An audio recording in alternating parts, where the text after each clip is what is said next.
Bueno, bienvenidos todos y todas, entrañable audiencia, bienvenidos a Simanía Lecturas de Salón, una plataforma organizada por la Asociación de Estudios Judeo-Latinoamericanos, conocida como LAJSA, y a la cual les invito a afiliarse. Mi nombre es Cintia Gabay y soy escritora e investigadora de CONICET en el Laboratorio de Investigación en Ciencias Humanas de la Universidad Nacional de San Martín, Argentina. En primer lugar, queremos expresar nuestra esperanza y deseo de que todos los pueblos de Medio Oriente recuperen una vida sin guerra lo antes posible. Tenemos entre nosotros gente en este momento que están en refugios o a punto de tener que refugiarse, así que los tenemos muy en consideración. Nos reunimos hoy para presentar el volumen Imaginarios lingüísticos de la experiencia judía entre Europa y América Latina, que he coeditado junto a Brigitte Nathanson y Valentina Littman. Pero además, hoy es un día más que especial porque el AXA inaugura con este primer volumen la serie Research in Latin American Jewish Studies, que publica la casa editorial de Gruyter Brill. Nos acompañan en la tarea sus editoras, así como una gran parte de las y los 19 colaboradores del volumen. Simaniá, que en hebreo significa señalador de libros, fue ideado para ofrecer un espacio donde debatir en torno a obras publicadas en el área de estudios judeo-latinoamericanos o de interés para nuestra disciplina, ya sean obras recientes o de larga data. Renuevo entonces esta invitación que ya es tradición. LAJSA invita a nutrir este espacio para dialogar y debatir en torno a publicaciones en formato libro que enriquezcan la variedad de campos de nuestra disciplina, ya sean obras de ficción, de investigación o de ensayo. Los encuentros de Simanía alientan el debate multilingüe tan característico de las culturas judías, siendo las lenguas oficiales del LAJSA el castellano, el portugués y el inglés. Estamos, sin embargo, abiertos a la posibilidad de integrar en Simanía otros idiomas. Aprovecho esta ocasión para anunciar nuestro próximo encuentro con fecha a confirmar, que se llevará a cabo en principio el 14 de febrero con la presentación del volumen The Holocaust in Latin America, Migration, Resettlement and Memory, editado por Daniela Gleiser, Emanuel Caján y Yael Simán. Dichos los prólogos, comenzaré presentando a las editoras de este volumen. Luego daré brevemente la palabra al representante de la casa editorial de Gruyter Brill, Maxim Karagodin, y a las editoras del volumen y a nuestros y nuestras colaboradoras aquí presentes. Vamos a empezar voy a presentar primero, perdón, a las editoras. em, y como coeditora, Brigitte Nathanson me presentará a mí. Em, en primer lugar, Valentina Littman es licenciada por la Universidad de Barcelona, obtuvo su doctorado en la Universidad de París 8 con una tesis sobre la poeta, editora y mecenas uruguaya Susana Soca y su revista franco-uruguaya La Licorne. Desde 2010 es profesora titular en la Universidad de Lorena, en Metz, Francia, y miembro del laboratorio interdisciplinar Écriture. Forma parte de la red interuniversitaria Lírico y del comité de redacción de su revista desde su fundación en 2006. Entre 2020 y 2023 fue responsable del proyecto de investigación franco-alemán titulado Herencias y rupturas en la construcción de la judeidad entre Europa y América Latina y co-coordina la red internacional IDALE, Judaica América Latina Europa. Sus trabajos más recientes analizan el lugar de la judeidad en la escritura de algunos poetas contemporáneos argentinos como Juan Gelman, Alejandra Pizarnik y Tamara Kamenstein. Brigitte Nathanson es profesora emérita del Departamento de Estudios Hispánicos de la Universidad de Orléans, en Francia, y miembro del laboratorio Remelis. Se doctoró en estudios iberoamericanos en la Universidad de Rouen, Haute-Normandie, con una tesis acerca de la inmigración judía a México. Realizó su trabajo de habilitación en torno a la literatura de inmigración en América Latina. Ha traducido al francés parte de la obra de Alfonso Reyes y el ensayo Ariel de José Martí. Sus publicaciones han trabajado la literatura de inmigración, el teatro latinoamericano, la traducción y la literatura de mujeres del siglo XIX en Argentina. Ha dirigido el volumen Imaginarios, Naciones y Escritura de Mujeres del siglo XIX en América Latina, publicado en 2021, y codirigió el proyecto Herencias y Rupturas de Europa en la construcción de la judeidad latinoamericana en el marco del programa Sierra entre Alemania y Francia.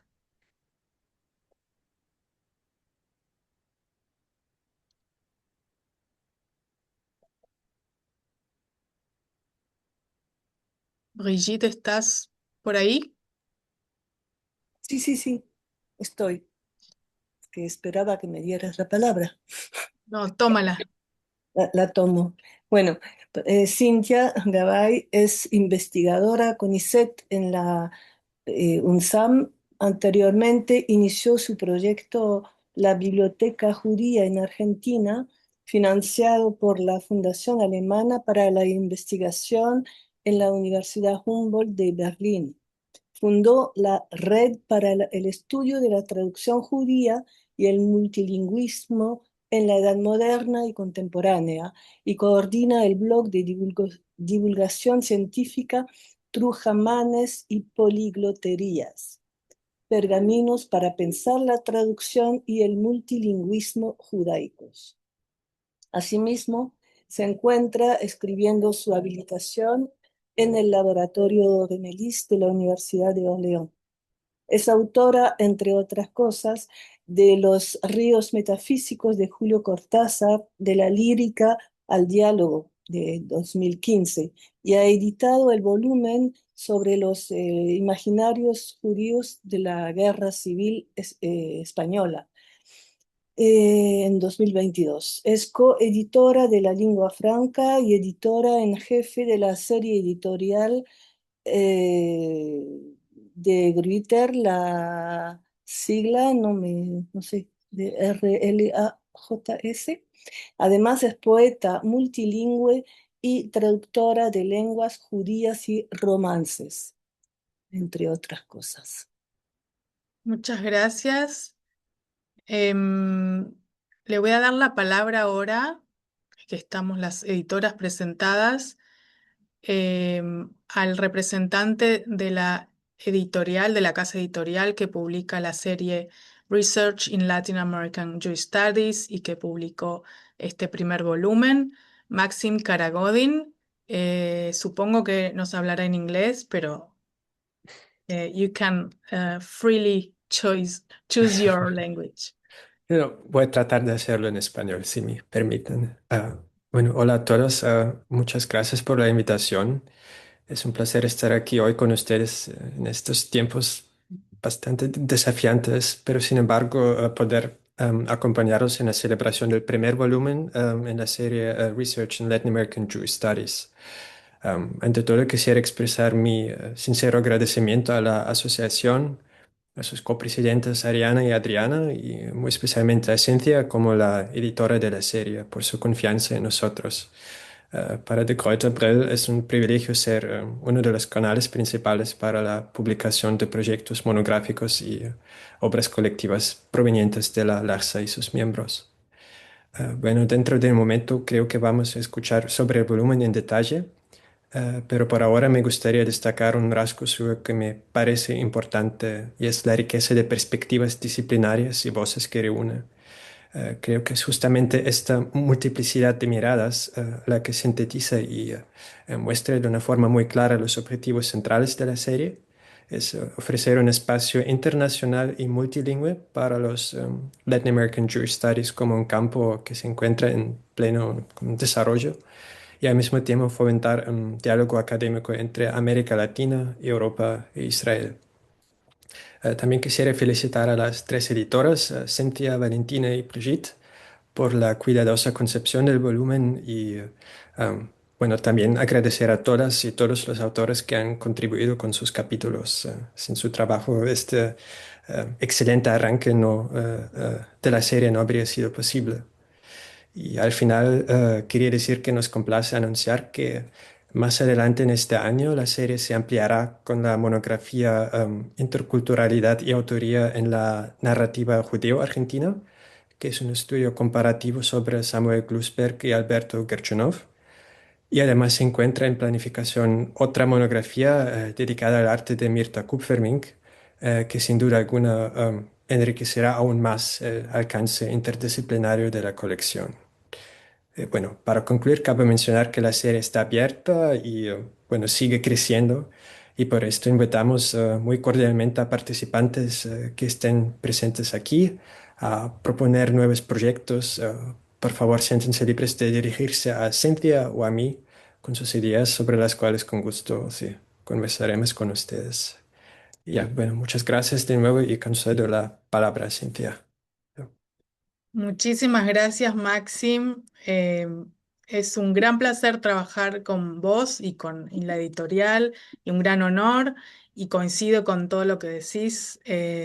Tenemos un proyecto muy lindo por delante y, y la verdad que no veo la hora de ver cómo van surgiendo los nuevos proyectos y tal vez entre los aquí presentes haya gente que quiera proponer alguna idea ya bien armada o una idea a desarrollar.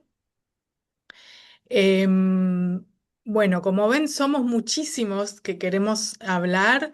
Vamos a empezar por las editoras, que antes de ser editoras fuimos organizadoras de un evento que tuvo lugar en mayo de 2022 en dos ciudades y tres instituciones. La primera fue el laboratorio Gemelis en la Universidad de Orléans. En Orléans también el Instituto Le Studium y en la ciudad de Metz la Universidad de Lorraine. Eh, Fuimos alrededor de 30 participantes, nos movimos de un lado a otro. Fue un evento realmente inau- se me mezclan las palabras, perdón. Eh, Fue un evento que pasó, creo, ya a ser como una especie de mito y que recordamos con muchísimo cariño y además fue súper interesante y gran parte de sus resultados los vemos en este libro. Pensar que fueron 4 o 5 años de trabajo y que por fin llegamos a este momento es realmente un gran placer poder decirlo. Así que voy a pasar la palabra primero a Brigitte Nathanson, coeditora, y luego a Valentina Liebman, que nos van a dar una idea general del volumen, del tema y de la estructura del libro. Adelante, Brigitte. Muchas gracias, Cintia. Bueno, gracias por recordar estos lindos momentos. Fue primero en Orleans y lo que proponíamos, lo que pedíamos a los participantes fueron tres ejes que después vamos a ver cómo se relacionan con el libro, ¿no? Entonces, bueno, era primero el Estatuto de las Lenguas Judías y su presencia en América Latina. Segundo, el encuentro de las lenguas judías con el español y el portugués en sus variantes americanas.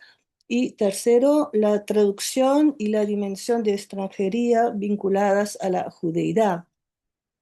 Entonces, bueno, digamos que sin entrar en los detalles de lo que fue este coloquio, creo que lo más interesante es decir hasta qué punto cumplimos con nuestras expectativas, ¿no? Después de esa convocatoria y, como yo diría, con creces, y luego cómo fue que llegamos a una nueva organización de esos ejes para la publicación del libro, simplemente por un lado, para presentar un equilibrio entre distintas participaciones, entre los distintos artículos, y también dar cuenta de la diversidad de los puntos de vista de una dimensión que no habíamos pensado,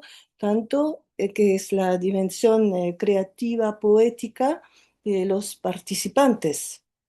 Aunque el libro no pueda recoger los momentos musicales, por ejemplo, de intensa emoción gracias a la participación de Joyka, esa cantante, ¿no?, en yiddish, tango, etcétera, ¿no? Eso fue lindo y claro, no aparece en el libro.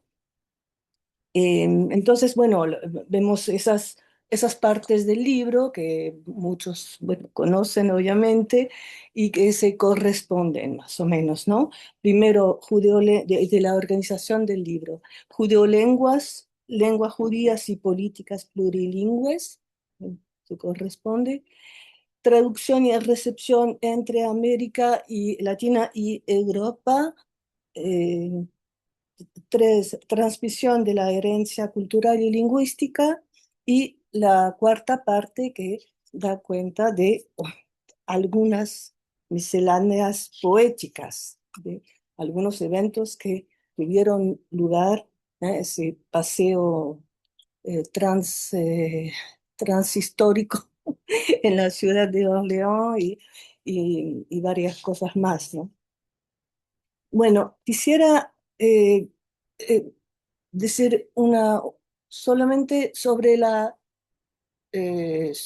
sobre lo que esperábamos, ¿no? Y me parece que quedan por explorar algunos temas que habíamos pensado que iban a surgir no fue así. Entonces, por ejemplo, sobre el teatro yiddish, ¿no? Aunque, claro, sabemos que ya pasó la época dorada del teatro yiddish en la Argentina. Sin embargo, nos hubiera encantado contar con presentaciones y artículos sobre el teatro yiddish en particular. Y de la misma manera, me parece que quedan por explorar aunque se mencionaran de vez en cuando, pero queda por explorar el papel de las revistas en yiddish principalmente, en castellano o bilingües, ¿no? Bilingües que conocieron también un gran auge, ¿no? Y, por ejemplo, estoy pensando, eh, en el papel que podrían jugar las revistas, aunque no fueran de papel, ¿no? Pero las revistas en línea en ¿cómo decirlo? El renacimiento, de alguna manera, del aprendizaje de las judeolenguas, ¿no? En particular, obviamente, el yiddish y el judeo-español. Em, y me parece que ese sería otro tema que podríamos explorar, y yo creo que, no, definitivamente tenemos que hacer otro coloquio, ¿no? Entonces, por ejemplo, este renacimiento de las judeolenguas entre las nuevas generaciones para las personas que lo habían o perdido, olvidado voluntariamente, lo que se nota mucho en la literatura, por ejemplo, y ahora las quieren recuperar. Bueno, cosas así. Estoy pensando en los manuales para aprender el yiddish, el manual para aprender judeo-español, por una de nuestras colaboradoras, Maxine Varol, es, bueno, un gran especialista y que precisamente inicia el libro con esta visión muy histórica, sociológica del judío español, ¿no? Que me parece muy importante. No sé qué más quería decir.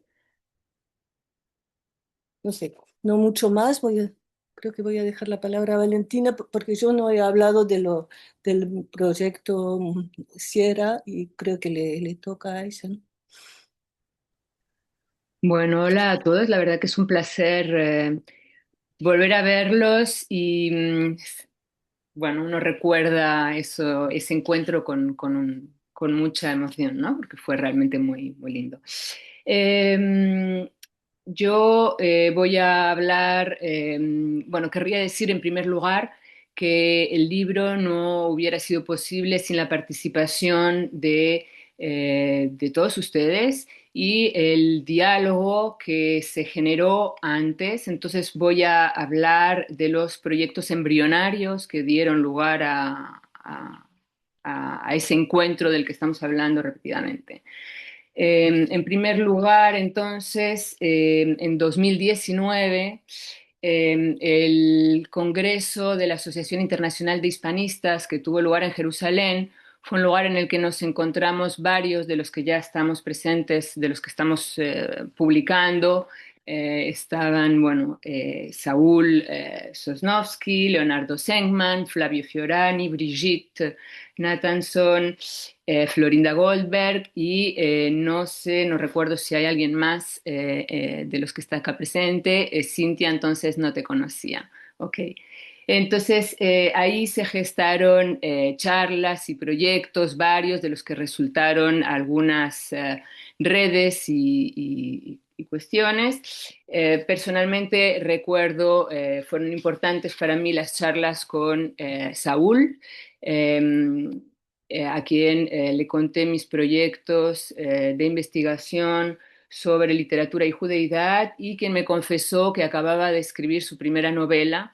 Entonces, alguien que es un referente en los estudios de literatura y judeidad, que postuló la famosa idea del guión en el 86 o antes incluso, me generaba mucha curiosidad poder leer esa novela, después fueron dos, después fueron tres, y ver cómo plasmaba en la ficción sus teorías, así que dediqué mi artículo después en el libro sobre su narrativa que coincidía o se adaptaba a los ejes que me interesaban en ese momento, que me siguen interesando, de la judeidad y que tienen que ver con la transmisión y la traducción, dos ejes que en el libro constituyen las dos secciones y que fueron precisamente los dos temas que abordamos en el coloquio en la parte de Metz.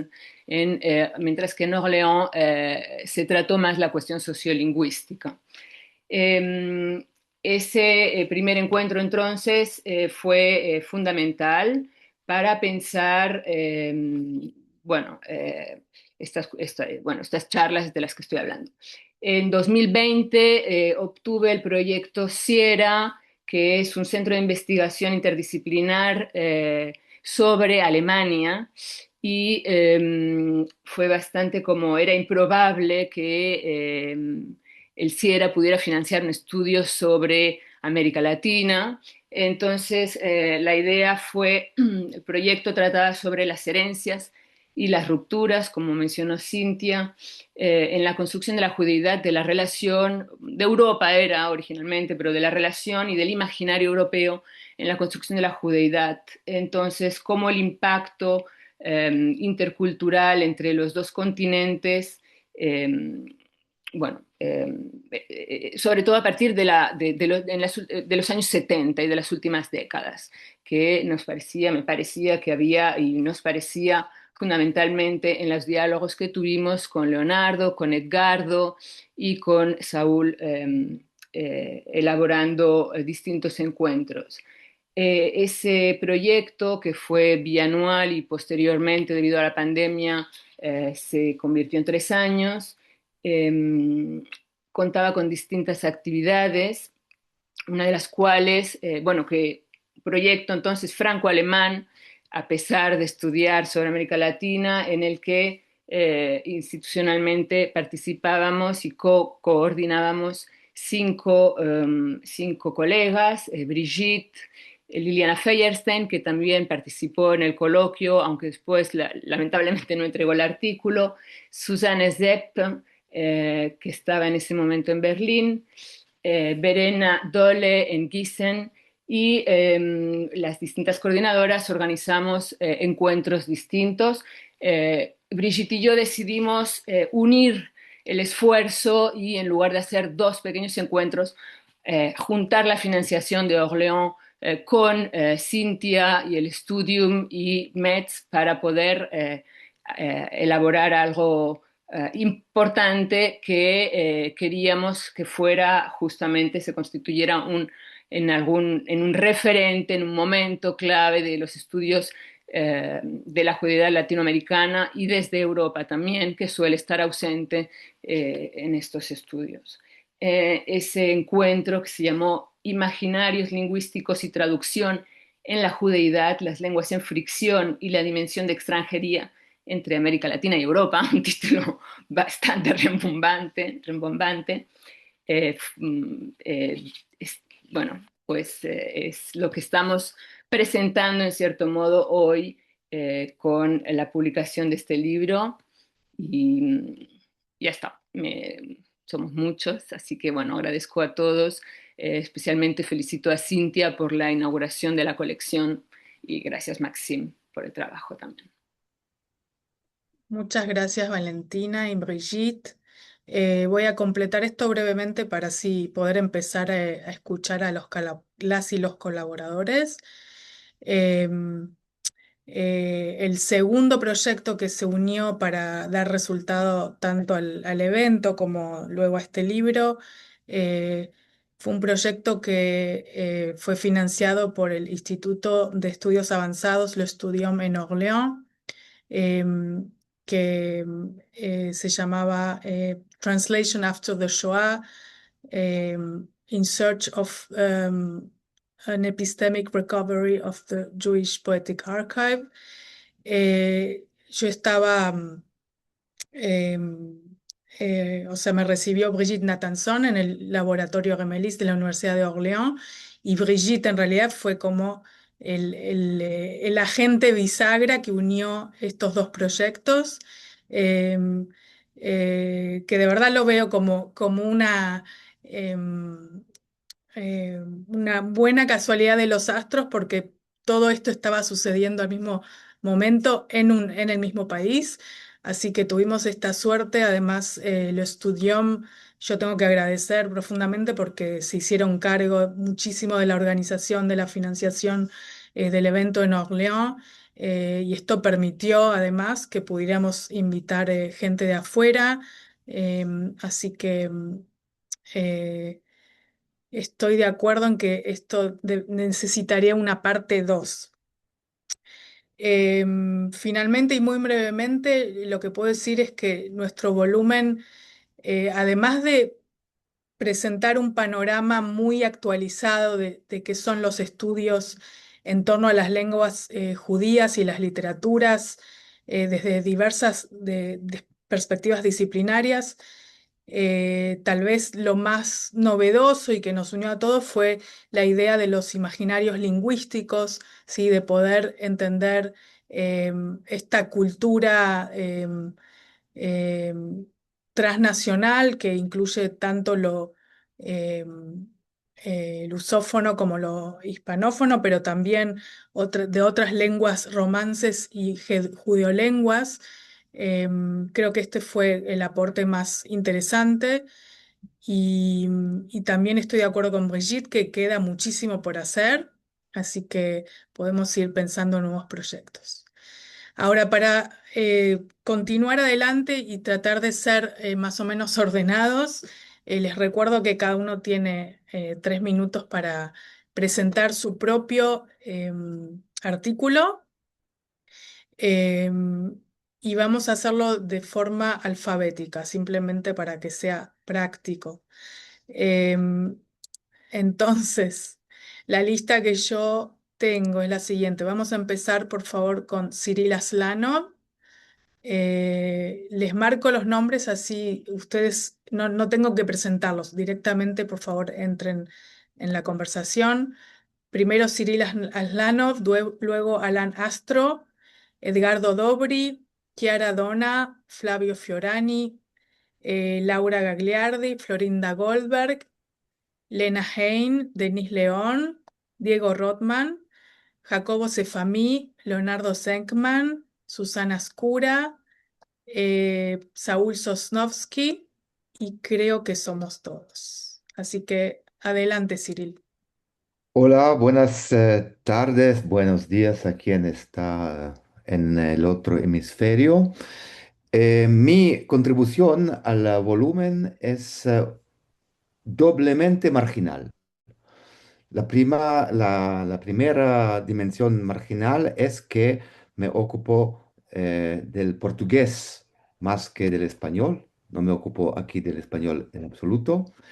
Y la segunda eh, dimensión de marginalización es que me ocupo de un corpus eh, meramente oral. No se trata de literatura, no se trata de beletrística, se trata de la palabra viva que recogí en varias entrevistas o varias situaciones de discurso eh, en el marco de dos comunidades, los judíos egipcios y los judíos libaneses en São Paulo. La cosa que me parece interesante en mi artículo es que se trata de una estructura de muñecas rusas. No se trata solo del contacto lingüístico, de la alternancia de códigos o de la mixtura de códigos entre portugués y francés levantino a través de sus dos actualizaciones, la egipcia y la libanesa.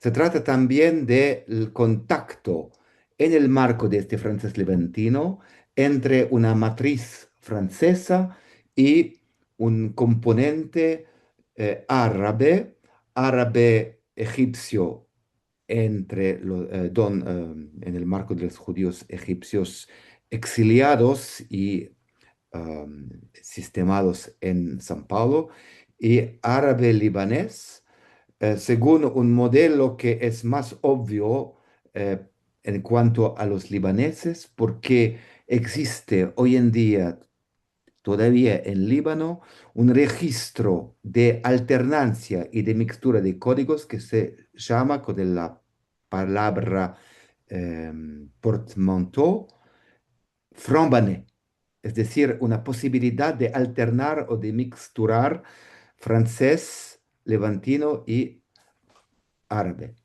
Entonces, mi investigación sobre aquellas dos comunidades en el marco de la comunidad muy heterogénea de los judíos de San Paulo fue un modo de analizar el trío de, constituido por el portugués, el francés y el árabe, el francés siendo un tipo de filtro en el contacto entre árabe incluido en el francés levantino de las dos comunidades y el cuadro portugués. Em, no sé si mi contribución contribuyó mucho a este volumen que tiene una vocación más literaria, eh, pero hice lo que podía hacer con mi competencia de lingüista y sociolingüista.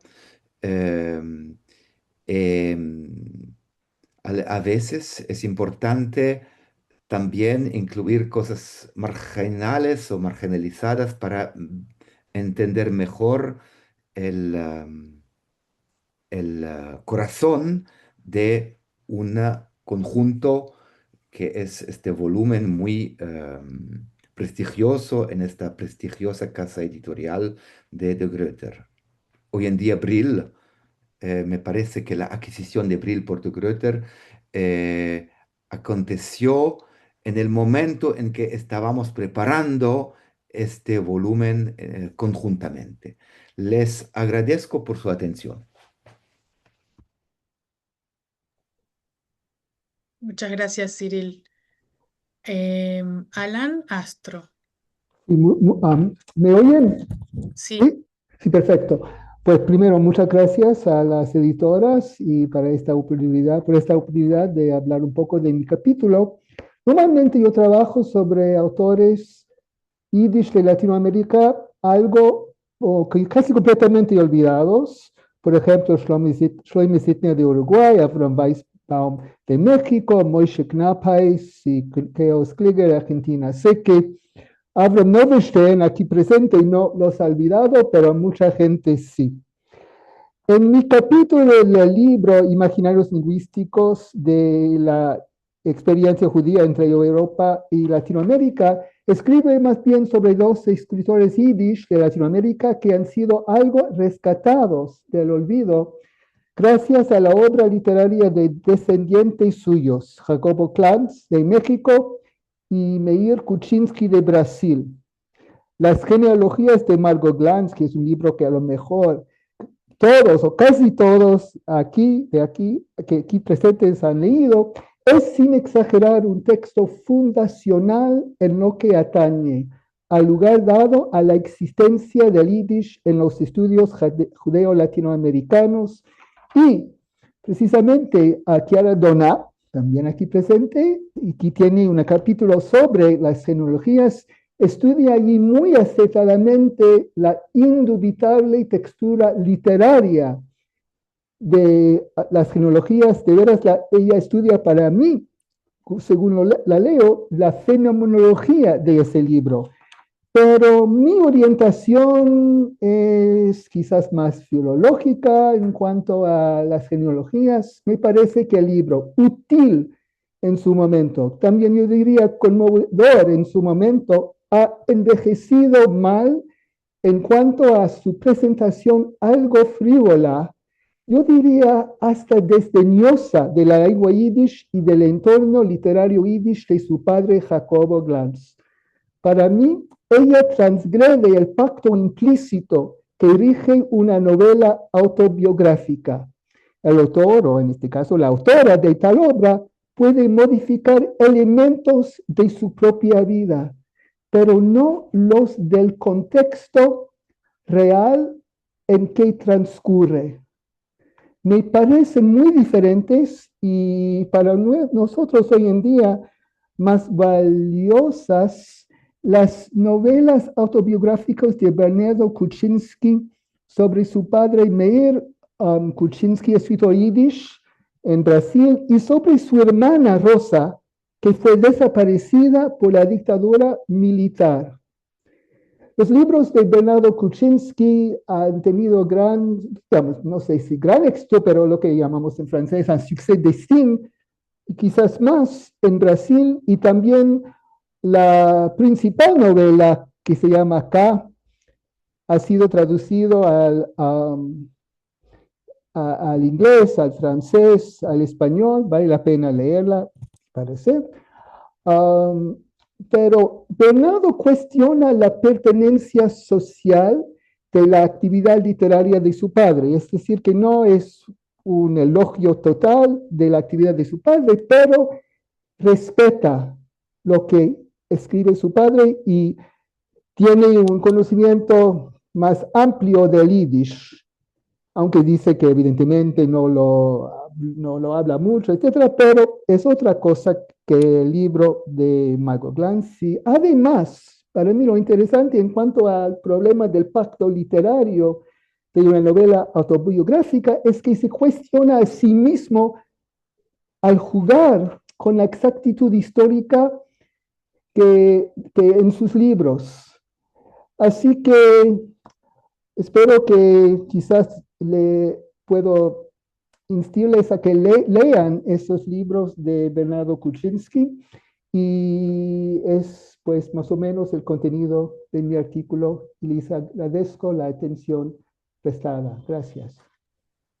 Muchas gracias, Alan. Edgardo Dobri.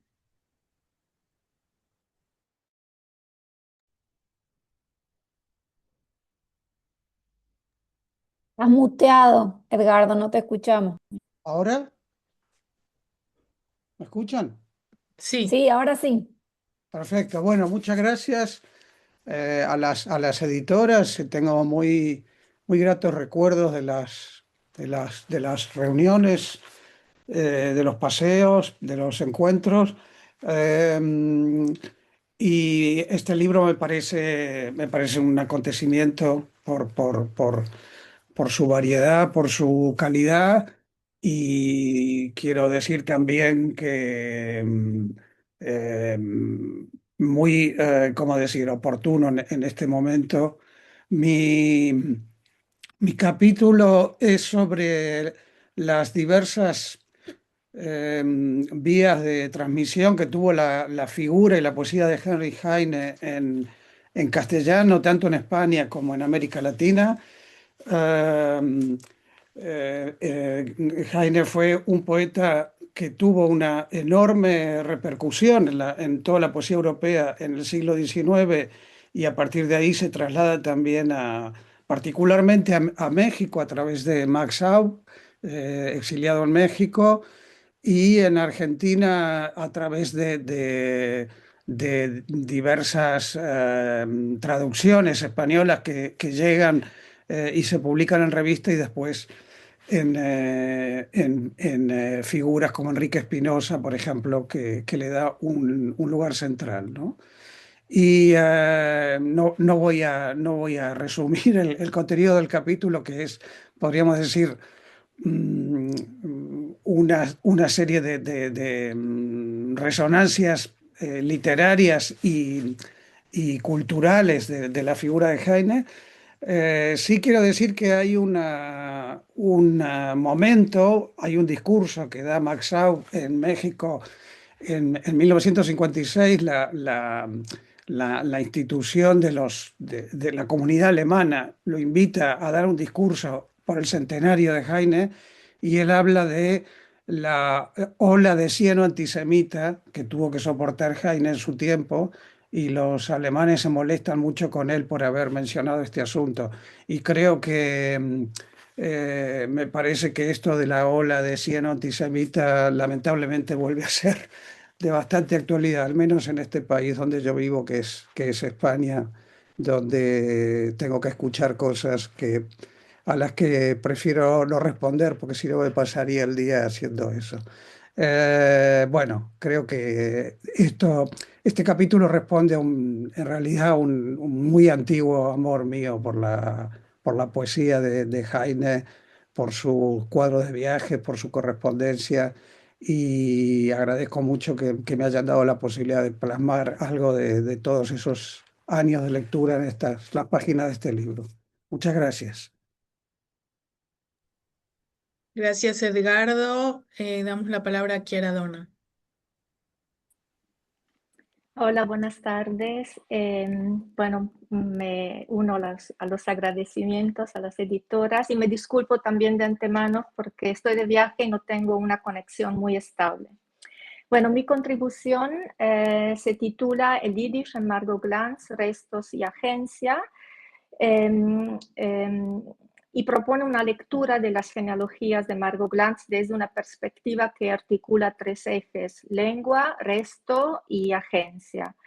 Mi hipótesis de lectura es que el proyecto autobiográfico de Glantz en las genealogías no busca reconstruir, sino precisamente desmontar toda ilusión de origen pleno, de filiación lineal y de identidad homogénea. Este desmontaje se produce a través de una escritura fragmentaria, una poética de la digresión y una constante oscilación entre lenguas, tiempos y tradiciones. De esta perspectiva, la identidad se presenta como configuración provisional de restos, huellas y fragmentos. En este contexto, la cuestión lingüística es central. Glantz no hereda el yiddish como lengua de uso, Lo que recibe no es una lengua viva, sino una serie de fragmentos dispersos que se manifiestan en el texto mediante palabras aisladas, expresiones citadas, referencias literarias y nombres propios. Propongo conceptualizar esta presencia bajo la categoría de resto lingüístico. Este régimen de resto permite pensar la transmisión no como continuidad, sino como interrupción, pérdida, dislocación y reconfiguración. Aquí mi lectura dialoga con una tradición teórica que concibe el resto no como simple residuo, sino como una forma específica de existencia. Desde Benjamin hasta Derrida o autores más actuales como Eyal Weizmann y Thomas Keenan, el resto aparece como aquello que sobrevive a la catástrofe, que escapa a la clausura del sentido y se inscribe como huella más que como una presencia plena. El núcleo de mi propuesta consiste en desplazar la noción de resto desde una semántica de la carencia hacia una semántica de la agencia. Mi hipótesis es que estos restos no son pasivos, funcionan como actantes narrativos. En el plano textual interrumpen la fluidez del español, introducen heterogeneidad lingüística y al mismo tiempo obligan a traducir, a glosar y a explicar. Y en el plano simbólico reinscriben la historia askenazí en el espacio mexicano, visibilizan una lengua minorizada y confieren también reconocimiento al idioma y a su literatura, posicionando a Jacobo Glanz como figura central en este contexto. Entonces, Glanz no se limita a conservar restos, los reactiva, los resemantiza y los hace operar como dispositivos críticos. Y esto sería todo de mi parte. Muchas gracias. Muchas gracias, Chiara. Vamos a escuchar ahora a Flavio Fiorani. Hola, buenas tardes y buenas tardes a todas y a todos. Muchísimas gracias otra vez por mi profundo agradecimiento por la dedicación de las organizadoras del Congreso y las editoras del libro, y muchas gracias también a la editorial por haber emprendido la publicación de esta nueva colección. Mi trabajo está dedicado a Santiago Amigorena, argentino por nacimiento y autor de lengua francesa por elección. Amigorena es nieto de inmigrantes judíos y españoles, y es justamente su condición de extraterritorialidad la que genera un proyecto narrativo que relata la vida de un narrador que se llama Santiago Amigorena. Yo pienso, un caso típico de translingual transplant, como, ha sido el de Héctor Bianciotti en Francia o el de Wilcock en Italia, en donde una escritura alimentada por el desarraigo interroga la memoria familiar. En Francia, Amigorena construye una figura de autor desde la hospitalidad en su segundo idioma, y esta condición transnacional y el nuevo idioma son las herramientas con las que el escritor trae al presente una historia familiar marcada por el trauma de la persecución nazi en Polonia. Lo que la literatura de Amigorena escenifica es, además, la deconstrucción del paradigma monolingüe y la puesta en escena del deseo de otra lengua, ¿no? De la hospitalidad del nuevo idioma que abre a la aceptación de la herencia familiar y a la vez al reconocimiento que su contenido es intransferible. Pero al mismo tiempo la escritura de Amigorena opera como una puesta en distancia psíquica y lingüística, y es el intento de procesar los restos indecibles en la lengua materna, la persecución, el exilio, el silencio de la familia. Dicho de otra manera, el verdadero habitar una lengua es posible solo desde la distancia. Por ende, yo diría que la condición translingüe reterritorializa tanto al vínculo entre la lengua y escritura como la capacidad de dar testimonio de la condición de niño exiliado y afásico en su lengua materna, que fue la experiencia del propio Amigorena, ¿no? De ahí vemos que el descentramiento para con la lengua materna y el descubrimiento que en la palabra escrita radica la afectividad de la lengua francesa.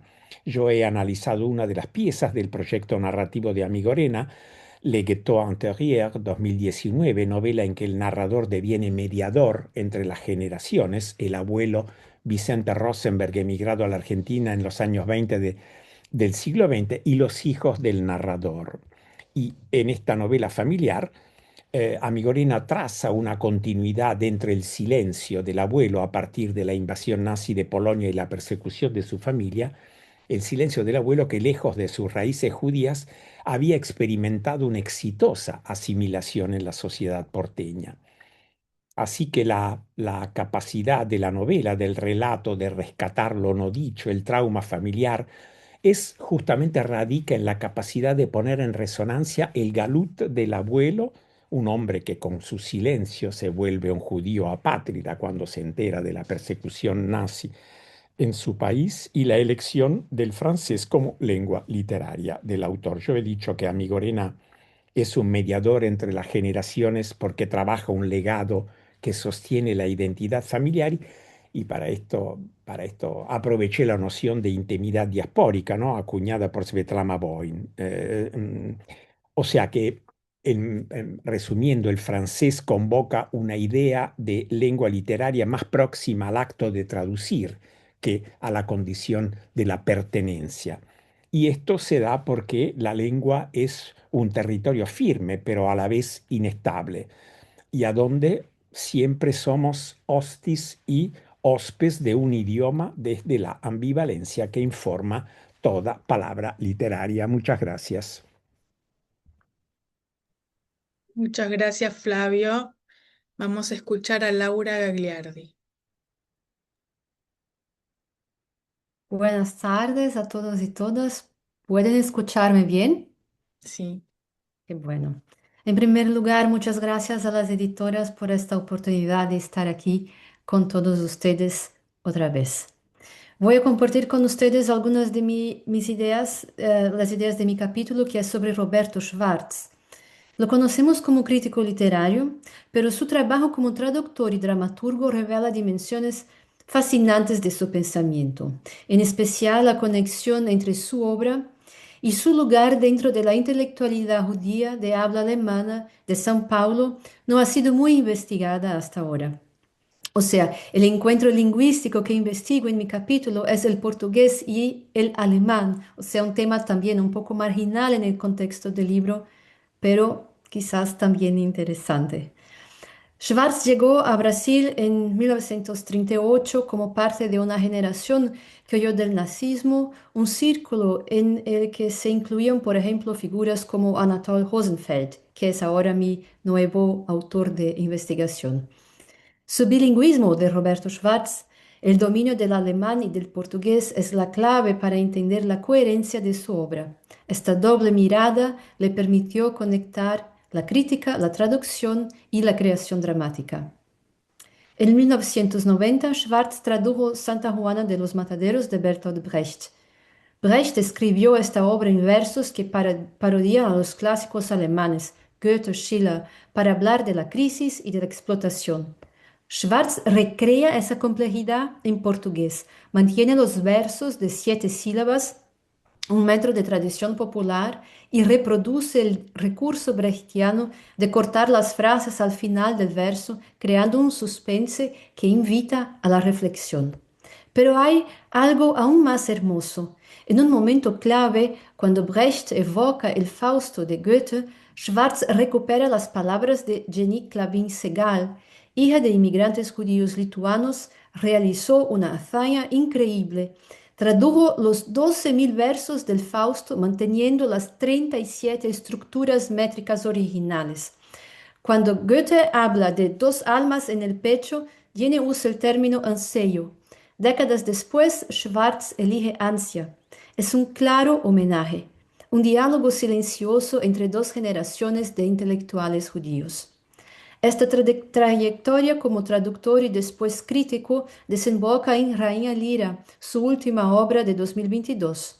Para mí esta pieza es la síntesis de todo su trabajo. Se trata de una relectura del Rey Lear de Shakespeare ambientada en un reino ficticio llamado Brasul que hace referencia a Brasil. Lo fascinante es la forma en que Roberto Schwartz utiliza la poesía, muy diferente de Brecht. Los pobres hablan en versos, pero son versos incómodos, atonales, que hablan de consumidores y zapatillas de marca. Es como si Schwartz preguntara, después de tanta barbarie, ¿qué poesía es posible? Para terminar, en mi artículo intento mostrar que la experiencia judía en Schwartz no es un tema explícito, sino una perspectiva.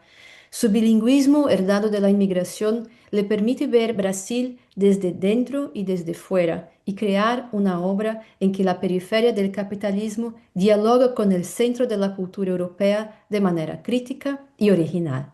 Muchas gracias por su atención. Muchas gracias, Laura. Vamos a escuchar ahora a Florinda Goldberg.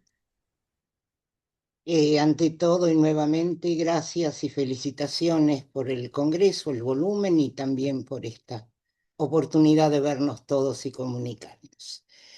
Mi trabajo se llama Las palabras que lo evocan, el fantasma del Yiddish en Noé Hitrik y Mauricio Rosenkopf, y temáticamente tiene muchos puntos de contacto con el trabajo de Chiara.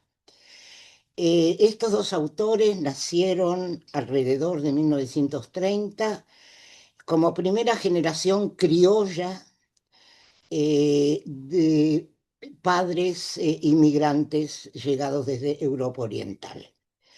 La extensa producción intelectual y literaria de ambos no incluyó temas judíos hasta una avanzada madurez en la que sintieron la necesidad, así lo han dicho en muchas entrevistas, de rescatar las experiencias de sus infancias.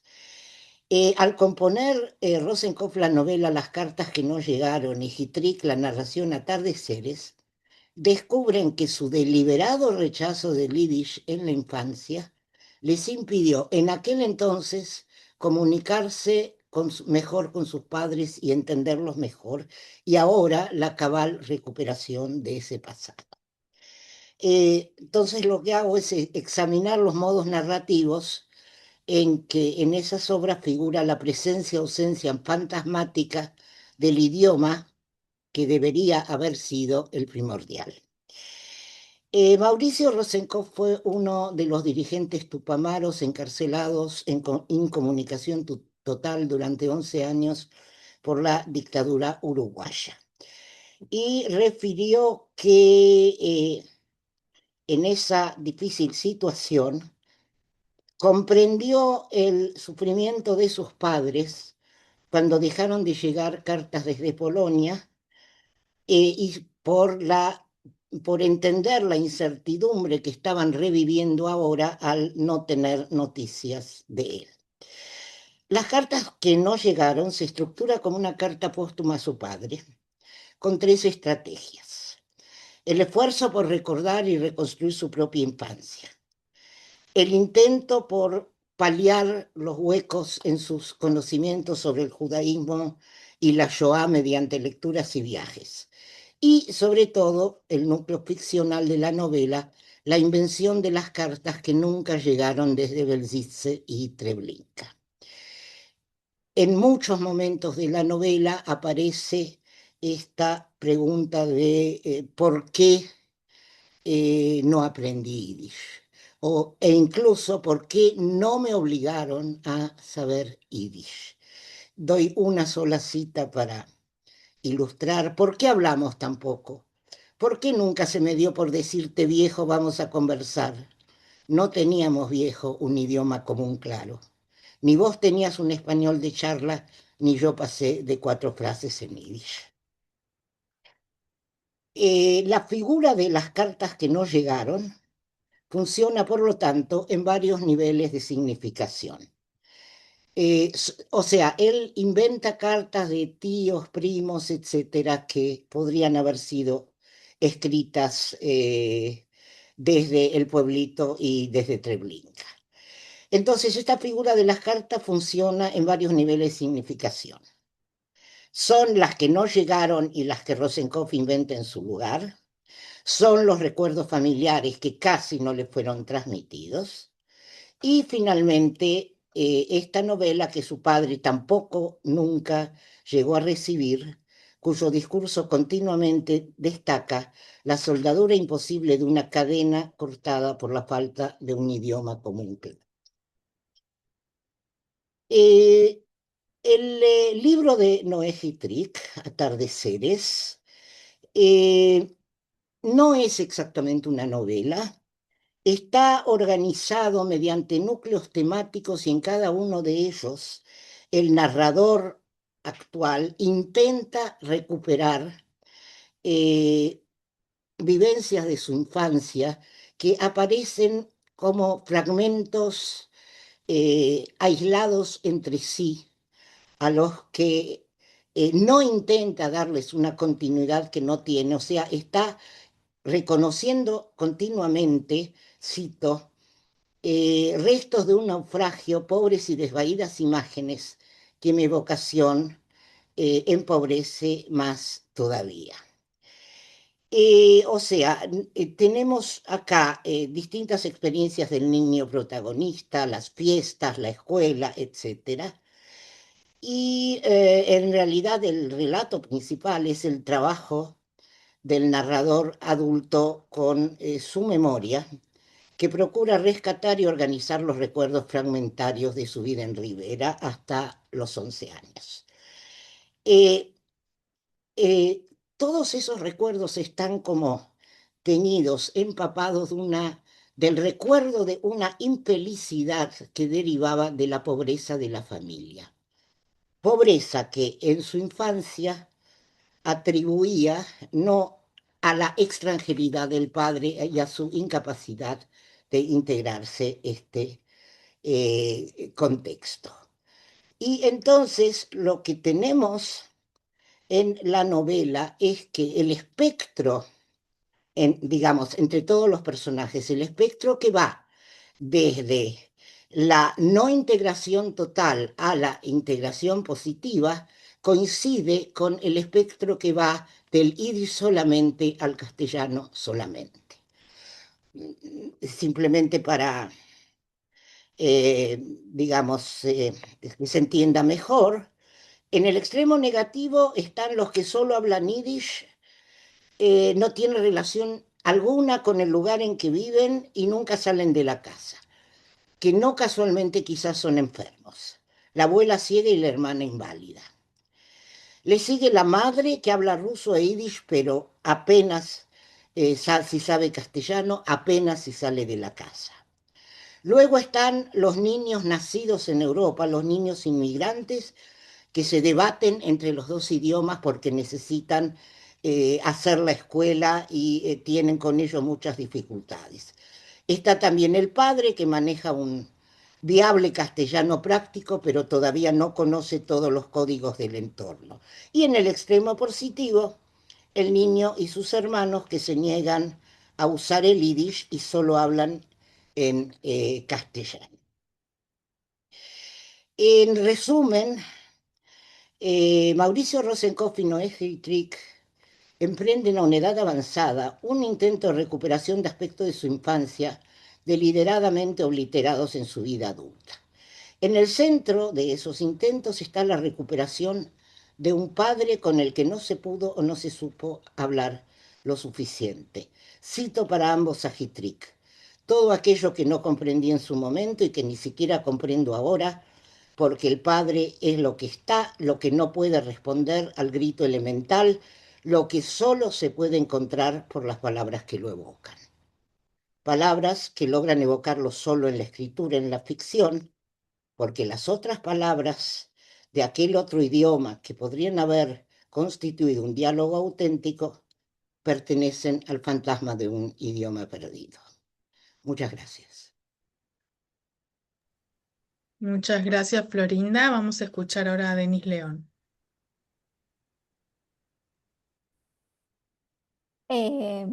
Bueno, yo antes de comentar sobre mi trabajo, sé que tenemos poquito tiempo y que bueno, cansa y se desconcentra de escuchar tanta gente. Quería decir que apenas recibí el libro, lo leí de un tirón y fue una experiencia para mí maravillosa porque fue como de alguna manera recuperar la aventura que fue el coloquio en Francia. Para mí la verdad que fue una aventura inolvidable porque, bueno, además de todo lo que escuché y de lo que aprendí, hice vínculos, digamos, amigos, lazos con gente, e incluso cuando volví a leer el libro ahora me acompañó en lo que estaba pensando y tratando de escribir para un congreso en Nueva Orleans sobre literatura y holocausto. Así que bueno, la verdad que decir gracias parece poca cosa, es más que gracias, es más, ¿no? Em, el trabajo que yo presenté en ese momento y que después retrabajé para la publicación se llama Un Kadish en lengua materna, algunas notas sobre migraciones de Gloria Gerbitz, la enorme poeta mexicana.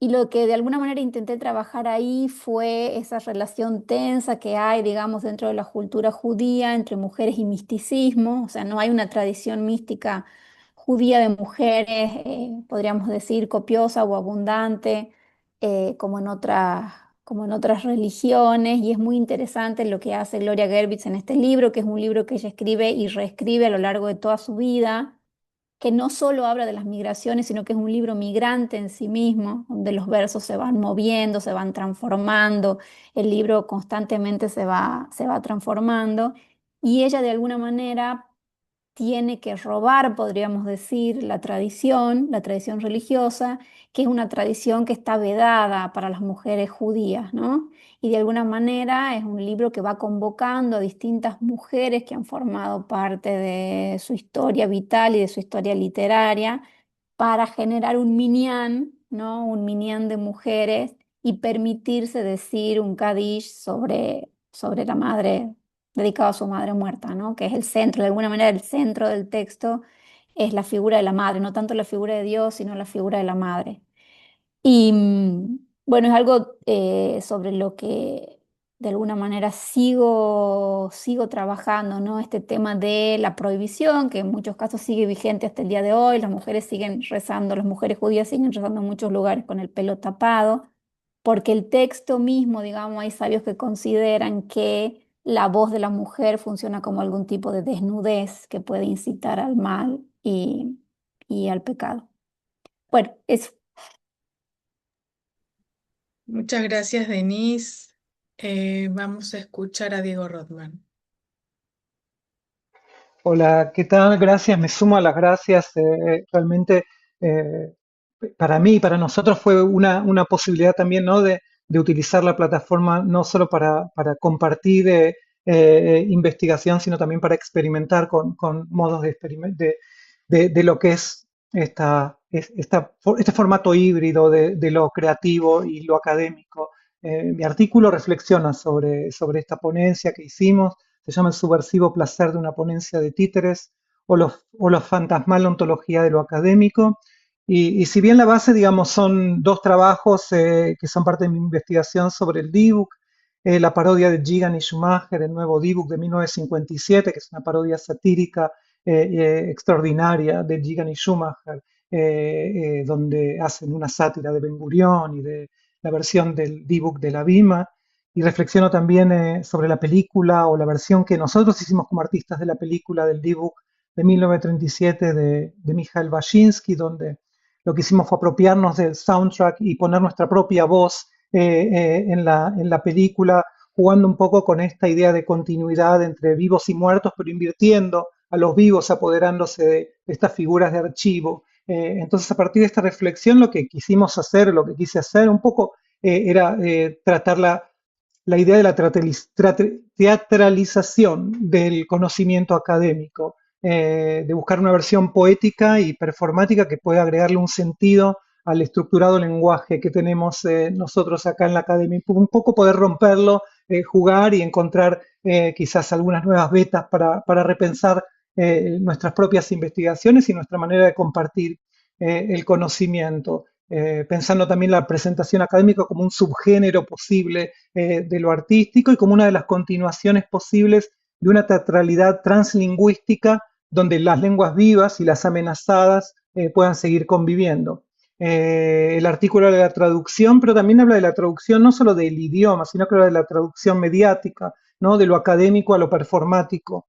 Y reflexiona un poco sobre eso. De alguna manera es una intervención en el sentido más literal de la función, ¿no? En que lo teatral se apodera de un congreso académico y nosotros como académicos pasamos a ser títeres, hablamos de la manipulación, del conocimiento, de estas formas estructuradas en las que nosotros accedemos, cómo las rompemos y cómo las podemos repensar para repensarnos a nosotros mismos, cómo también a través del títere le estamos dando voz a estas figuras, un poco haciendo eco, ¿no? de la figura del D-Book. Y bueno, un poco es desafiar las convenciones de los géneros en los que yo trabajo, examinando formas de crear, de transferir conocimiento, de pensar relaciones de poder entre artistas e investigadores, resignificando conceptos como propiedad de conocimiento, poética, académica, humor, el humor muy central o teatral,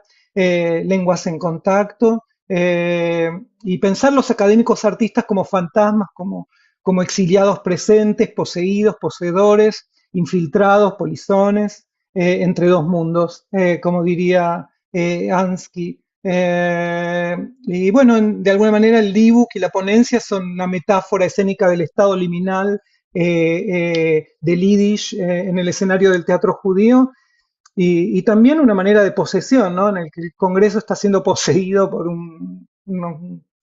unas figuras de títeres que vienen a tratar de decir algo que quizás puede decirse porque son títeres los que están hablando y no somos nosotros mismos, especialmente en épocas en que la censura de afuera o la autocensura a veces no permite decir lo que realmente tenemos para decir y compartir. Dado el contexto tan compreso, lo dejo acá como para que lo lean o si les interesa sigamos esta conversación de otra manera. Otra vez muchísimas gracias también por seguir creando plataformas de encuentro.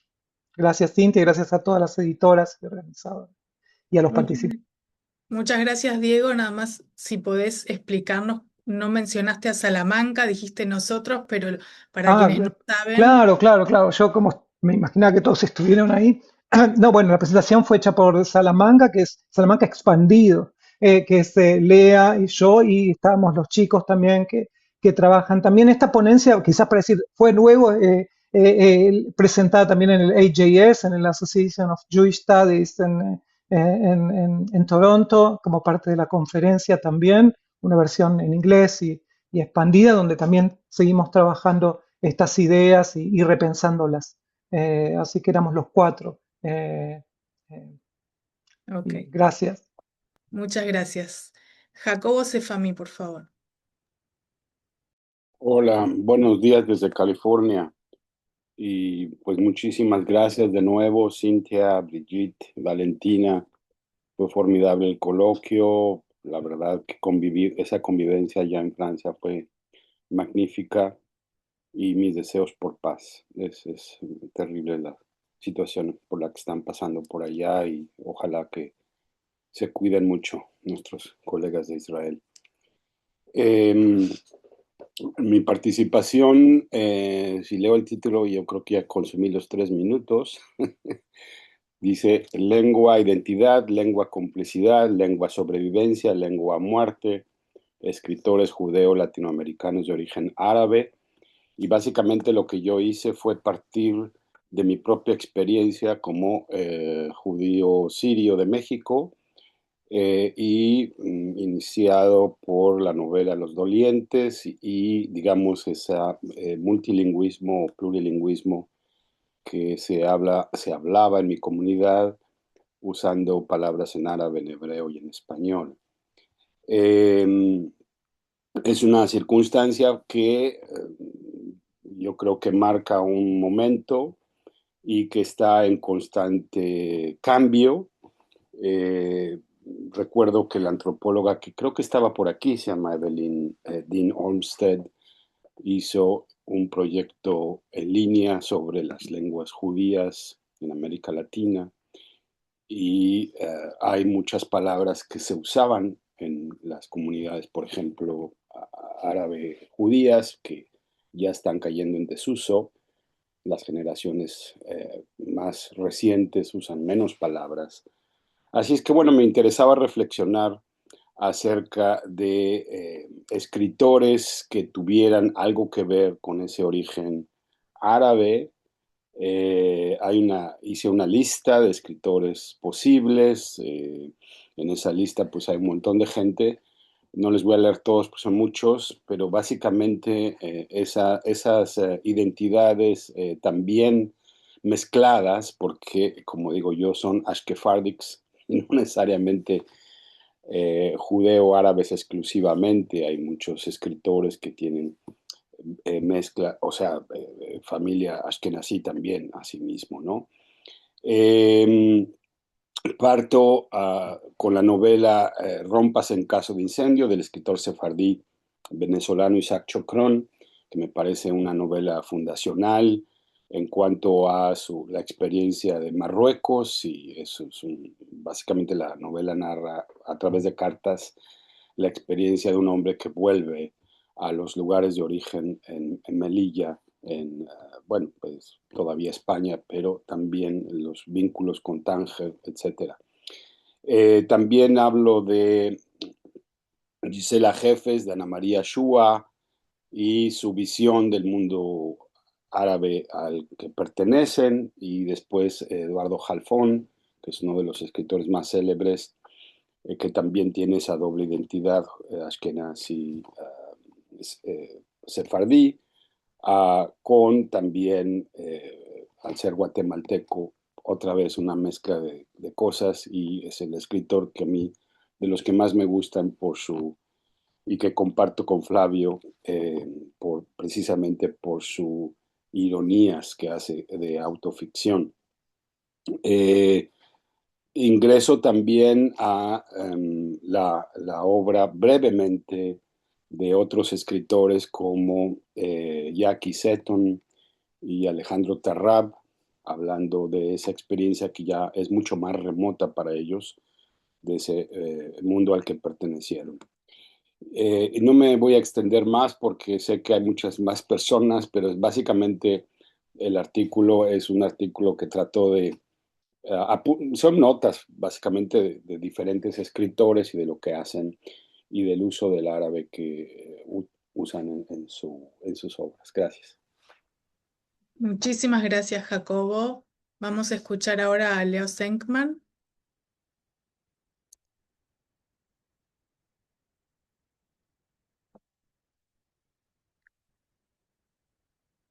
Leo.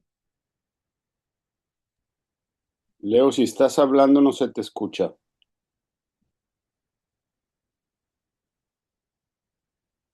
Bueno, mientras tanto, vamos a pasar a Saúl Sosnovsky y espero que Leo pueda hablarnos a continuación.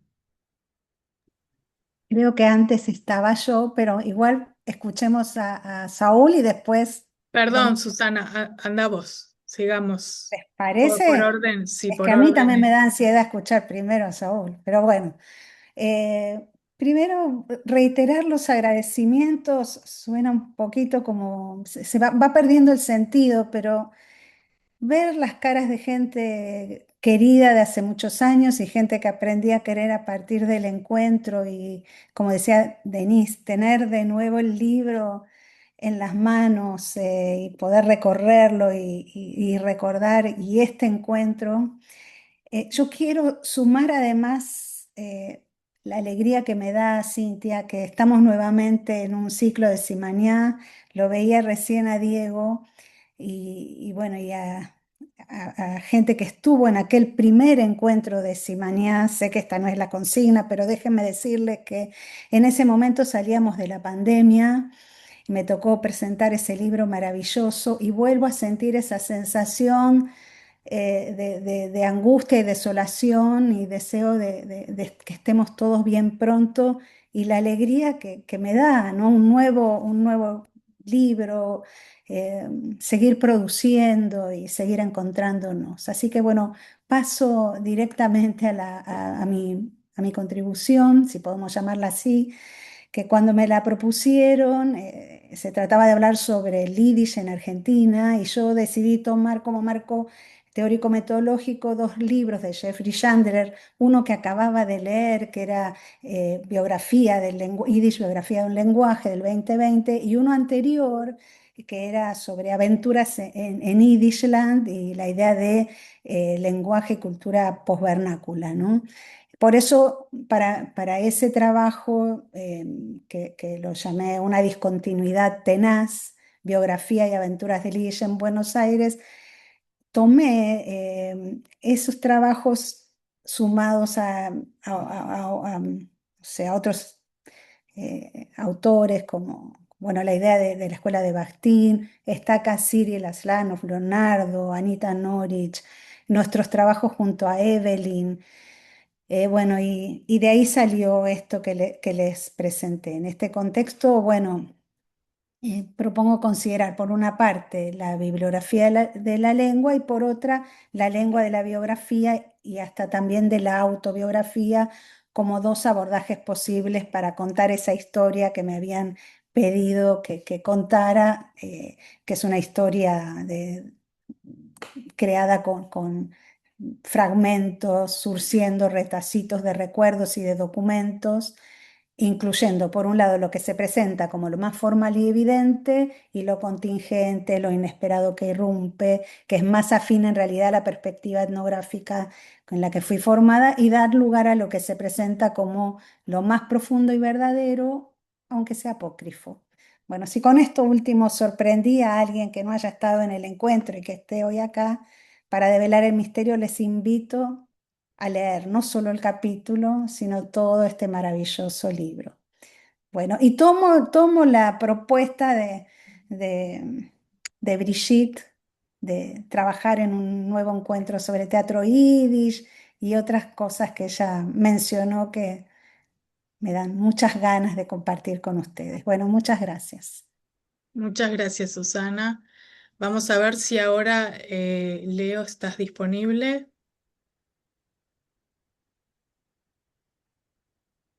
Está llamando, Leo. Esperen un segundo, por favor.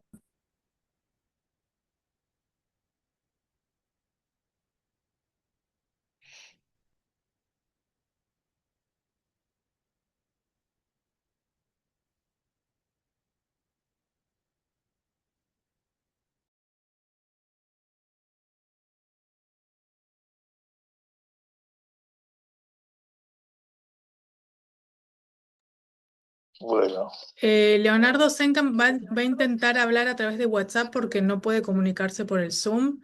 A ver, Leo, si te escuchan. bueno, quiero agradecer muchísimo a Cintia, a Valentina y a Brigitte por este libro y por el encuentro que ustedes organizaron hoy. Y además estoy muy contento de volver a escuchar, no y verlos, algunos de ustedes. Quiero simplemente decir que el libro me pareció un aporte, hasta ahora que nunca se había escrito un libro así, no se había publicado un libro así. Mi trabajo ha sido explorar la relación entre judeidad y traducción, comparando a dos imaginarios lingüísticos fuertemente acuciados por catástrofes de la historia judía, de la primera mitad del siglo XX.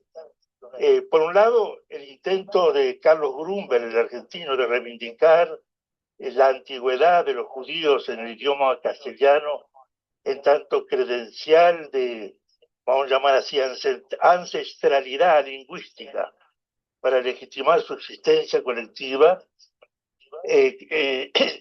cuestionada durante muchas décadas en la era de los fascismos y de la Shoah. Y por el otro, me interesó muchísimo explorar digamos, la necesidad del exiliado republicano español Máximo José Cán de identificarse lingüísticamente con el destierro, con la diáspora, con el galut y la dislocación diaspórica de un legendario poeta y filósofo judío medieval, Yehuda Levi, compartiendo su sensibilidad, sensibilidad, su sensualidad también profana y honda fe religiosa en el exilio. Bueno, esta mezcla de dos autores muy distintos, un argentino que había sido muy importante en la literatura también para las vanguardias argentinas, y un judío exilado español que primero se llama derrotado luego de la caída de la República y exilado primero en México y después pasando un tiempo en Brasil y finalmente en Buenos Aires.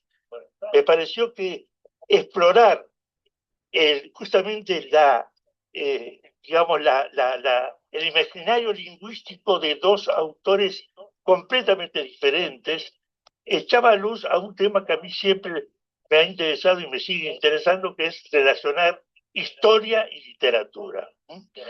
Y ahora estoy trabajando el exilio político expresado en la escritura de autores, tanto argentinos, chilenos, uruguayos y también brasileños. Eso es todo. Gracias. Muchas gracias, Leo. Vamos a pasar ahora a Saúl Sosnowski.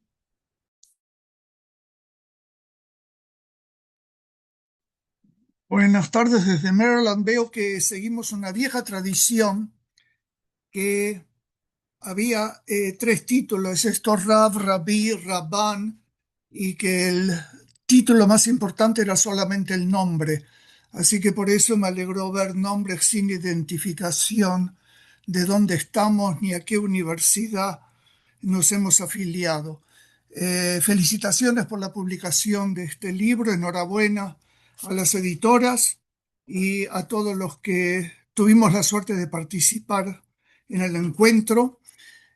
Agradezco muy especialmente a Valentina sus comentarios y su atención a lo que he escrito en algún momento. El texto que presenté se llama Navegar entre lenguas y voy a leer para no excederme en el tiempo. Navigating Across Languages fue el título que puse al comienzo y no es lo mismo que navegar entre lenguas. Entre lo que me propuse en ese momento, across y entre, denotan diferentes estadios de una navegación que no cesa. Estar entre sugiere un status quo cómodo, resignado, algo que es así, que ya está. Across me suena a movimiento incesante, al esfuerzo por llegar a la otra orilla superando vallas, obstáculos y reveses, a remar hasta alcanzar la meta impuesta. No queda otra. Creo que el deseo o la necesidad de nombrar el mundo con palabras que en algún momento perdieron el aroma de la lengua madre, Mameloshon, es lo que genera ese impulso. Búsqueda ha sido un término frecuente en páginas que le dediqué a lo largo de varias décadas a algunos autores y a una variante de lo que hoy nos congrega. Para mí, búsqueda implica carencias y faltas. El saber que estoy ante un algo incompleto que insta, que exige emprender el camino hacia un encuentro o hacia un reencuentro. También he apelado con cierta frecuencia a intersticios, a las grietas a través de las cuales es posible vislumbrar o adivinar otro modo de pensar. Y el guión, el afortunado signo que muchos siguen citando, el modo en que conjugamos pertenencias, afinidades, las identidades múltiples que nos definen en tanto perpetua minoría. Después de todo eso, tras el muy demorado entonces, he apostado a otras vías, a otros modos de decir mi palabra. En el comienzo fue un despliegue de textos y poemas por las paredes del Centro Cultural Recoleta y del Katzen Museum de Washington, acompañando las obras de las muy creativas Mirta Kupfermink, que me entero a través de la presentación de Maxim, que habrá un libro dedicado a ella, cosa que celebro muchísimo.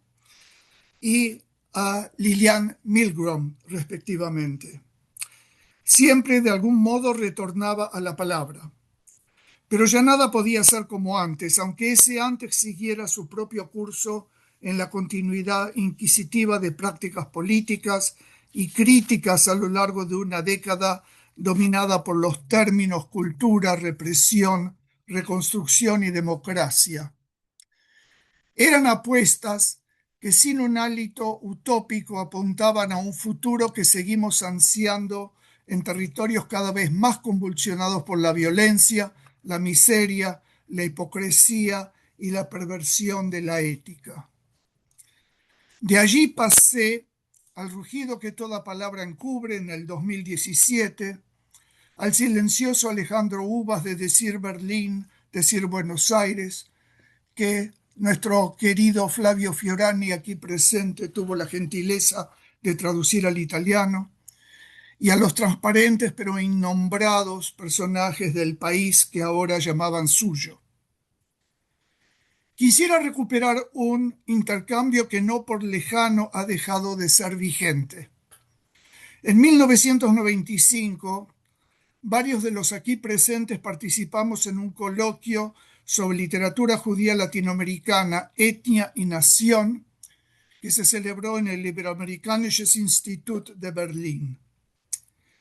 Como Juan Gelman ya había leído y comentado generosamente algunos de mis hilos, textos sueltos que había escrito, le mandé un texto sobre el papel de Israel en nuestras letras, presentado anteriormente, junto a otro titulado Memoria, Utopía y Política, Literatura Judía Latinoamericana, que fue el texto que leí en Alemania.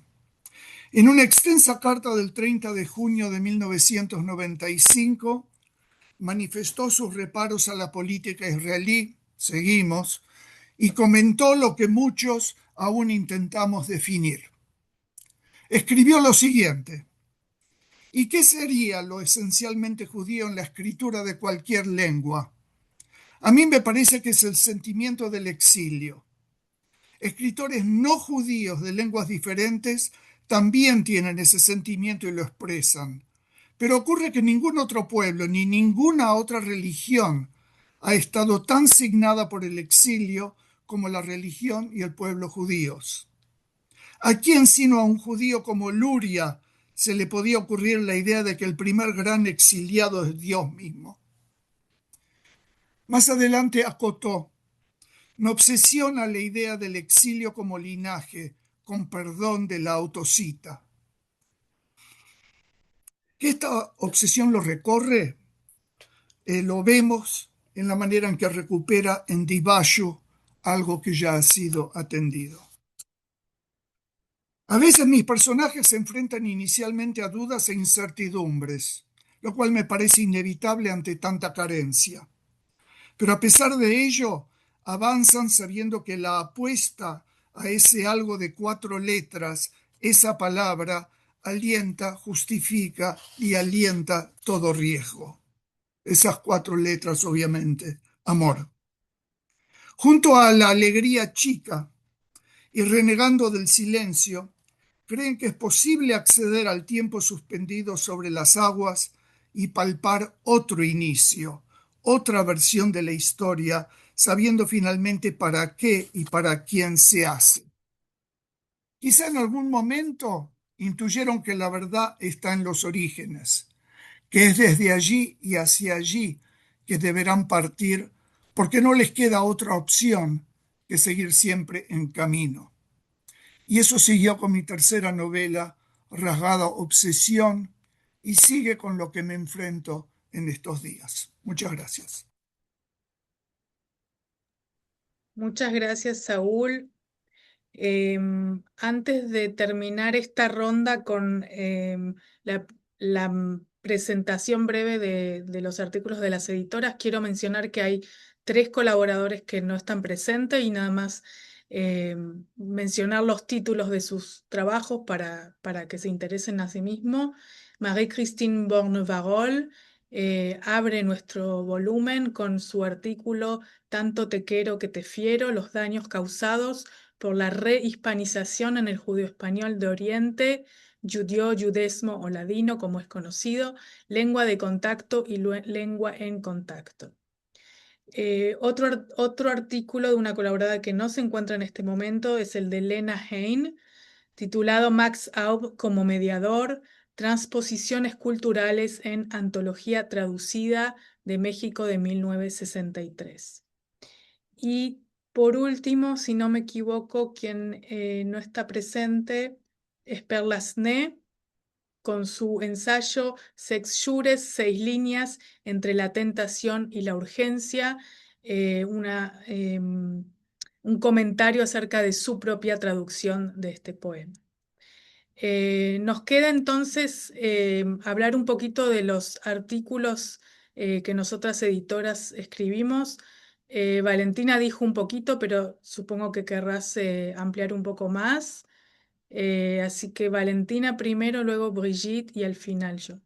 La verdad que no me quedaba claro si tenía que hablar o no del artículo y no quiero robar más tiempo, pero me gustaría señalar algo importante de las novelas de Saúl, eh, que tiene que ver con con el vínculo, con la relación estrecha de los personajes con la lengua que se hace cuerpo o con el cuerpo de la lengua. Y en ese sentido, lo que planteo en mi artículo es que frente a la idea de Perlasné, que escribe en Palabras para decirlo, donde dice que el nazismo, el exterminio nazi y el terrorismo bueno, el terror argentino compartían una política del lenguaje que anulaba al sujeto antes, como paso previo a la desaparición de los cuerpos. Me parece que Saúl lo que hace es exactamente lo contrario, es recuperar la lengua y por lo tanto el sujeto y rescata bueno, al sujeto. Y en ese sentido quiero hablar de, tal vez, o sea, lo vinculo con los imaginarios lingüísticos porque los personajes se definen también en sus relaciones con la lengua, con las distintas lenguas. Son novelas que están escritas en un castellano impoluto y sin embargo se escucha, resuenan desde el yiddish hasta el polaco o el inglés o los distintos dialectos del español, y que me parece que es una posición también política y de resistencia política y bueno, decir, para referirme de vuelta al tema de los imaginarios de las lenguas, ¿no? Gracias. Muchas gracias, Valentina. Brigitte, tu turno. Bueno, tampoco quiero tomar demasiado tiempo rápidamente. Lo que me interesaba es, básicamente son perdón, las huellas de las lenguas en, los escritos de memoria de los inmigrantes hacia México. Y eso salió un poco porque, como dijiste, mi tesis fue hace muchos años, fue sobre la inmigración judía en México, y en aquel entonces casi no había relatos de los inmigrantes. Bueno, estaba lo de las genealogías de Margot Glantz y había unos cuantos relatos en yiddish no traducidos.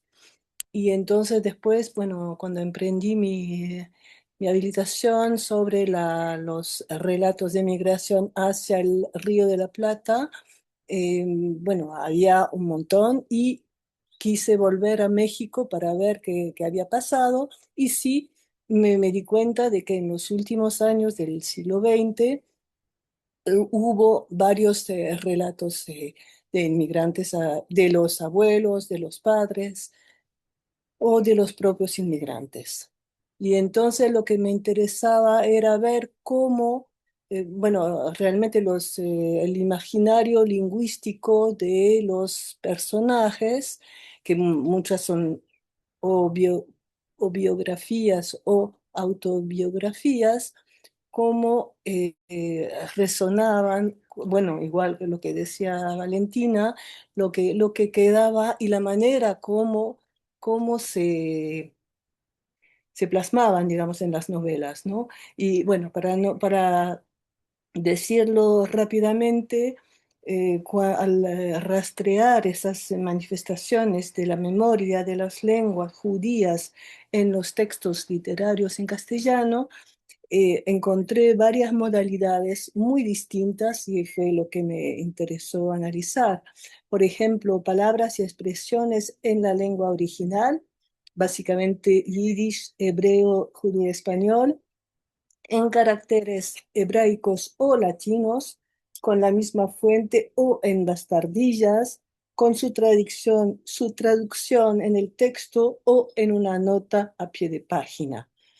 También se encuentran las mismas palabras que no son de español, digamos, reunidas al final en un glosario. Las mismas palabras sin ninguna explicación. Y también lo que se dio mucho en esos últimos relatos fue el metadiscurso, es decir, el discurso sobre la lengua dentro del cual aparece la discusión sobre la grafía, por ejemplo, en esa novela de la que no hablamos, bueno, porque no estuvo Miriam, ¿no? En el diario de viaje de la novela Tela de Cebolla de Miriam Moscona, sus entrevistas llevadas a cabo en España, México e Israel dan cuenta de las encarnadas discusiones sobre la grafía del judeo español, por ejemplo, y no mucho más. Bueno, sí, también rápidamente la película Novia que te vea de Rosa Nissan, que fue llevada a la pantalla y entonces ahí se dio, bueno, fue una adaptación, obviamente, una interpretación, se dio mucha más importancia a las lenguas judías en la película que en la novela, simplemente para decir que ese imaginario fue bastante importante para la directora y no quiero abusar. Muchas gracias, Brigitte. Bueno, yo voy a hablar muy brevemente de dos artículos que escribí que están en nuestro volumen. El primero brevemente, que es el resultado del proyecto de investigación que llevé a cabo en l'Estudium en Orléans. El título del artículo es Del Yiddish al castellano, transmisión y desfasaje en la traducción del lamento de Itzhak Katzenelson por Eliyahu Toker. Este representa el cierre del proyecto, que consistió en analizar 3 traducciones de la obra de Itzhak Katzenelson, que es un poema un poema en yiddish de un autor que fue exterminado en Auschwitz y que escribió durante su encarcelamiento en un campo en Vittel, en Francia, durante la Shoah. Yo había analizado ya la traducción al judeo-español, la traducción al francés y me quedaba la traducción al castellano por un argentino, Eliyahu Toker, y el artículo trabaja la particularidad de esta traducción desde el punto de vista de la forma, porque a diferencia de las otras traducciones, la traducción de Toker en términos traductológicos domestica el texto de Katzenelson, en primer lugar porque lo narrativiza, y a diferencia de los otros que trabajan muchísimo el tema del tema lírico y el tema de la forma poética, el poema original, que en realidad son 15 poemas en división de 4 poemas por estrofas, etc. Es un poema que está muy estructurado y que Toker lo desarma, por así decir, y mediante el análisis que lleva a cabo entendí que Toker estaba haciendo esto porque estaba hablando desde el lugar de las políticas o las estrategias de la memoria en Argentina relacionadas o en contexto con intentar entender y reportar lo que sucedió durante la dictadura argentina. Entonces, esto es lo que ofrece, esta explicación es lo que ofrece mi artículo. Y el segundo artículo que me interesa un poco entrar un poquito más en detalle es porque para defender un poquito también la última parte de nuestro volumen, que son las misceláneas poéticas. Nos interesó mucho ver qué es lo que puede hacer también el arte a la hora de desviar un poco los efectos destructivos de la historia sobre las judeolenguas. Todas tuvieron, salvo el hebreo, todas tuvieron un destino con momentos poco alegres, pero también nos encontramos en un momento donde se intenta revitalizarlas y por suerte tuvimos también artículos sobre el judío español, el yiddish, el judío árabe y las mezclas, ¿no?, entre las lenguas latinoamericanas y las judeolenguas. Este artículo se llama Tras las huellas lingüísticas del judaísmo francés en Orléans, intervención poética transhistórica a través de 4 puntos geográficos. Y me interesó escribir esto, que en realidad fue una intervención del espacio de Orléans, una ciudad que yo descubrí gracias a esta beca que me permitió llegar ahí durante un año. Y estando allí empecé a investigar qué es judío en Orléans, que está totalmente tapado, porque la municipalidad no ha querido o no ha rescatado al menos el valor histórico de los judíos en Orléans. Y ahí descubrí que la historia judía en Orléans tiene varias etapas, idas y venidas, y que hay varias lenguas que la han transitado. Entonces lo que hicimos en su momento fue un recorrido por 4 puntos geográficos. Fuimos a la zona donde estaba la judería, fuimos a ver dónde estaban los cementerios judíos medievales, una yeshivá del siglo XI, si no me equivoco, que de hecho intervine en Google Maps, la reinstalé en Google Maps para situarla. Esta información quedó registrada durante un año hasta que alguien decidió que, como no podía verlo con los ojos, era debido borrarla. Pero bueno, estuvo ahí y por lo menos nosotros la descubrimos. Hicimos también una intervención sonora mientras caminábamos con música, algunos se animaron a cantar. Y sobre todo leímos poemas en judío español, en castellano también, poemas en judeo francés, en judeo italiano. Y me gustó muchísimo la experiencia de pasar a lo escrito esta intervención, que es algo que no había hecho antes y debo decir que lo disfruté muchísimo, así que ojalá pueda repetirlo en otra ocasión con otra ciudad. Em, y bueno, este artículo cierra el volumen. Respondo también a Cyril, me parece que en este sentido lo oral no es tan marginal en el volumen. Es cierto que lo literario ocupa un lugar central, pero era muy importante tenerte a ti, tener a Marie-Christine Barol también, que hablaron eh, desde la perspectiva más puramente lingüística. Realmente de verdad creo que el volumen es un logro precioso y que además abre un montón de preguntas nuevas que todos nosotros y otras nuevas generaciones ojalá tengan ganas de comenzar a responder. Em, Si alguien tiene alguna palabra, alguna pregunta entre el público o alguien quiere hacer un comentario que considere muy importante, Es el momento y después vamos a cerrar.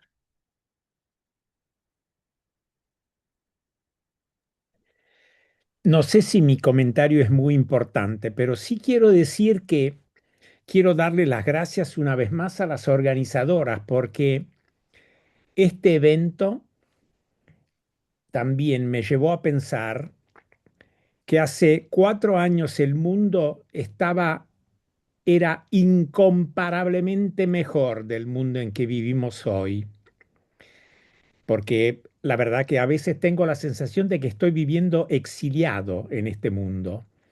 Y la verdad que estos acontecimientos también nos dan la posibilidad de pensar y de reflexionar y también nos ayudan a enfrentar circunstancias tan difíciles como las que estamos viviendo hoy en día. Todos, digo todos, en mayor y menor medida. Muchas gracias y espero volver a reencontrarlos a todos muy pronto. Muchas gracias, Flavio. ¿Me permiten que hagamos una foto todos juntos para recordar este momento? Si pueden prender sus cámaras. Yo tengo la cámara a mano. Alan, ¿estás? Leo, sé que no, lamentablemente, pero bueno, saldrá tu nombre al menos. Muy bien, Flavio, lo que dijiste. Es así. Un momentito. Galería. Pienso mucho en vos, Saúl, pero no me atrevo a escribirte. Hacelo, por favor. Bueno, ¿tengo libertad para hacerlo? Siempre la tuviste. Bueno, no, tengo libertad, digo, para... Sí, Bueno, sí. El puente sigue. No logro sacar fotos. Si alguien tiene una cámara a mano, se lo agradezco. Si no, estoy haciendo Ahora va. una toma de pantalla. ¿Cómo se hace? De todos. ¿Cómo se hace?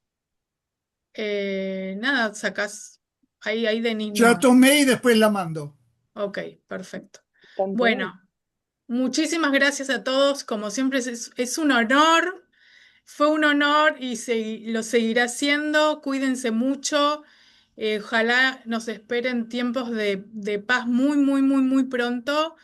Purim Sameach todo lo que se pueda y hasta la próxima. Chao.